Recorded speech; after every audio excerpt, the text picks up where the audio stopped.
Hello दोस्तों, क्या हाल है? खुश हो, जोर हो। उम्मीद करता हूँ सारे दोस्त अच्छे से होंगे और भाई को दुआ में याद रखते होंगे। दोस्तों, एक छोटी सी ट्रिक है भाई से शेयर करता चलो।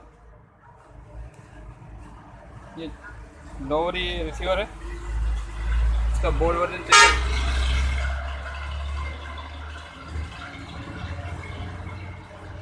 CS8001, ठीक है दोस्तों, ये इसका बोर्ड वर्जन है। इसमें प्रोग्राम लगी होती है छोटी दोस्तों, ये वाली छोटी प्रोग्राम लगी होती है इसकी।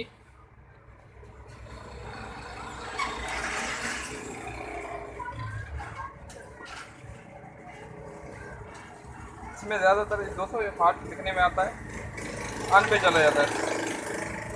ठीक है दोस्तों, तो अपन इसमें करेंगे क्या, बिल्कुल छोटी ठीक है भाई शेयर करता चलो। ठीक है दोस्तों, तो ये इसमें प्रोग्राम अपन लगाएंगे 25 की 32 बढ़िया सी लगा देंगे इसमें। ये इसमें फिर इंशाल्लाह कोई मसला नहीं होगा। तो मैंने इसमें ऑलरेडी प्रोग्राम करके लगा दी। मैंने बोला ये भी छोटी सी बना के भाइयों के लिए अपलोड कर दूँ, ताकि किसी दोस्त को पता है किसी दोस्त को पता नहीं। ठीक है दोस्तों, तो इसी बोर्ड में जब भी ये ऑन प्रॉब्लम का फॉल्ट आए तो अपन इसमें प्रोग्राम आईसी चेंज कर देंगे। ठीक है, इसमें छोटी लगी होती है, इसमें 25 की 32 लगा देंगे, तो इंशाल्लाह अभी नेक्स्ट टाइम में इसमें प्रोग्राम का फॉल्ट नहीं आएगा। ठीक है दोस्तों, तो अभी ये रिसीवर हो गया रेडी। छोटी टिप थी, मैंने बोला भाइयों से शेयर कर दूँ।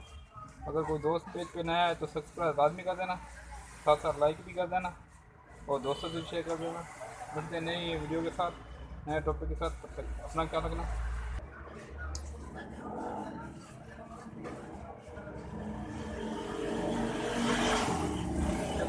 अल्लाह हाफिज़। मिलते हैं एक नई वीडियो के साथ, नए टॉपिक के साथ। Thank you for watching.